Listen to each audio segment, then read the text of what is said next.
Seize.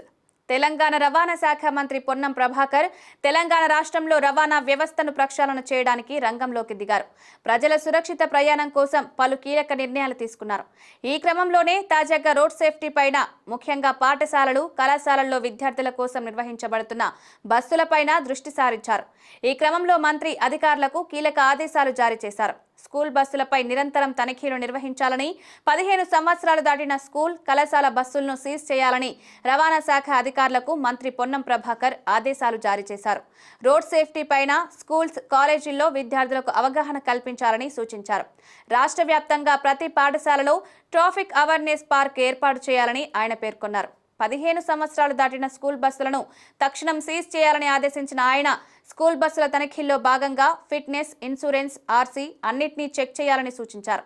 రాష్ట్ర వ్యాప్తంగా ఉన్న 25,000 స్కూల్ బస్సులపైన తనకు నివేదిక ఇవ్వాలని ఆయన అధికారులను ఆదేశించారు. 15 సంవత్సరాలు దాటిన ప్రైవేటు వాహనాలకు గ్రీన్ ట్యాక్స్ స్పెషల్ డ్రైవ్ నిర్వహించాలని సూచించారు. దేశవ్యాప్తంగా ఎక్కడా లేని విధంగా కాలుష్యాన్ని తగ్గించడం కోసం తెలంగాణ ప్రభుత్వం కీలక అడుగులు వేస్తోందని, ఇందులో భాగంగానే ఈవీ పాలసీని తీసుకువచ్చిందని మంత్రి పొన్నం ప్రభాకర్ పేర్కొన్నారు. ఇదే సమయంలో రాష్ట్ర వ్యాప్తంగా ఉన్న 62 రవాణా శాఖ కార్యాలయాల్లో అవసరమైన కొత్త భవనాలు, మౌలిక సదుపాయాల కల్పనపైన ప్రత్యేక దృష్టి సారిస్తామన్నారు. దీనికోసం రాష్ట్ర వ్యాప్తంగా అన్ని రవాణా కార్యాలయాల భవనాల్లో అవసరాలపైన 15 రోజుల్లో నివేదిక ఇవ్వాలని అధికారులను మంత్రి పొన్నం ఆదేశించారు. ఇక రవాణా శాఖకు ప్రత్యేకంగా లోగో రాబోతుందని, దానిని ప్రజా విజయోత్సవాల్లో ఆవిష్కరిస్తామని వెల్లడించారు. రవాణా అధికారులకు ప్రత్యేక వాహనాలు ఇస్తామని, డేటా ఎంట్రీ కోసం ట్యాబ్లు ఇస్తామని, ప్రైవేట్ ఉద్యోగులకు 10,000కు పైగా పెన్షన్. మోడీ అదిరే గుడ్ న్యూస్. మీరేదైనా ప్రైవేట్ కంపెనీలో పనిచేస్తుంటే త్వరలో ఓ శుభవార్త అందుకోనున్నారు. ప్రభుత్వ ఉద్యోగుల మాదిరిగానే ప్రైవేట్ రంగంలోని ఉద్యోగులకు ప్రయోజనం చేకూర్చేందుకు ప్రభుత్వం కీలక చర్యలు తీసుకుంటుంది. తక్కువ జీతం అందుకునే ఉద్యోగుల భవిష్యత్తు కోసం ప్రభుత్వం ఎంప్లాయీస్ ప్రావిడెంట్ స్కీమ్ లేదా పిఎఫ్ స్కీమ్ లాంచ్ చేసింది. దీన్ని ప్రయోజనాలను మరింత పెంచే యోచనలో ఉంది. ఇప్పటి వరకు ప్రభుత్వ ఉద్యోగులకే మెరుగైన పెన్షన్లు అందేవి. ఈ స్థాయిలో ప్రైవేట్ రంగ ఉద్యోగులు కూడా పెన్షన్లు పొందే అవకాశం ఉంది.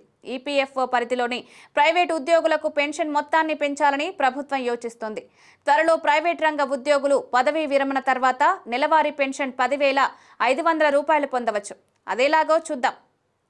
ప్రభుత్వం ఈపీఎఫ్ఓ సభ్యుల బేసిక్ శాలరీ లిమిట్ ని 15,000 నుంచి 21,000కు పెంచే యోచనలో ఉన్నట్లు సమాచారం. ఈ మార్పు 2025లో అమల్లోకి రావచ్చని భావిస్తున్నారు. దీంతో ప్రైవేట్ ఉద్యోగుల పదవీ విరమణ అనంతరం అందుకునే పెన్షన్ భారీగా పెరుగుతుంది. అమల్లోకి వచ్చిన తర్వాత ఈపీఎఫ్ఓ పథకం కింద లక్షల మంది ప్రైవేట్ రంగ ఉద్యోగులు ప్రయోజనం పొందుతారు. సాధారణంగా ప్రైవేట్ రంగంలోని ఉద్యోగులు తమ బేసిక్ శాలరీలో 12% ప్రావిడెంట్ ఫండ్ కి కాంట్రిబ్యూట్ చేస్తారు. వారు పనిచేస్తున్న కంపెనీకి కూడా 12% కాంట్రిబ్యూషన్ ని ఈపీఎఫ్ఓలో డిపాజిట్ చేస్తుంది. అయితే కంపెనీ చేసిన కాంట్రిబ్యూషన్ 2 భాగాలుగా విభజిస్తారు. 8.33% ఎంప్లాయీస్ పెన్షన్ స్కీమ్ కి వెళ్తుంది. 3.67% ఎంప్లాయీస్ ప్రావిడెంట్ ఫండ్ స్కీమ్లో జమ అవుతుంది. ఇలా పెన్షన్ స్కీమ్లో జమైన మొత్తం, దానిపైన అందిన రిటర్న్స్తో పదవీ విరమణ అనంతరం పెన్షన్ లభిస్తుంది. వచ్చే ఏడాది ప్రభుత్వం బేసిక్ శాలరీ పెంచిన తర్వాత పెన్షన్ కాంట్రిబ్యూషన్ పెరుగుతుంది. ప్రస్తుతం ఈపీఎస్ కాంట్రిబ్యూషన్లు గరిష్టంగా 15,000 రూపాయల బేసిక్ శాలరీపై లెక్కిస్తారు. ఇది నెలకు 1,250 రూపాయలకి కాంట్రిబ్యూషన్ పరిమితం చేస్తుంది.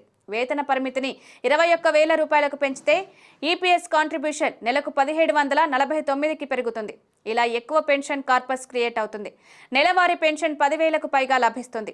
అయితే ఈపీఎస్ పెన్షన్కు అర్హత పొందాలంటే మీరు తప్పనిసరిగా కనీసం 10 సంవత్సరాల పాటు స్కీమ్లో కాంట్రిబ్యూట్ చేయాలి. మీకు 58 ఏళ్లు వచ్చిన తర్వాత పెన్షన్ చెల్లింపులు ప్రారంభమవుతాయి. Higher pension amount employees pension scheme 2014 ప్రకారం ఈపీఎస్ పెన్షన్ను ఈ ఫార్ములా ప్రకారం లెక్కిస్తారు.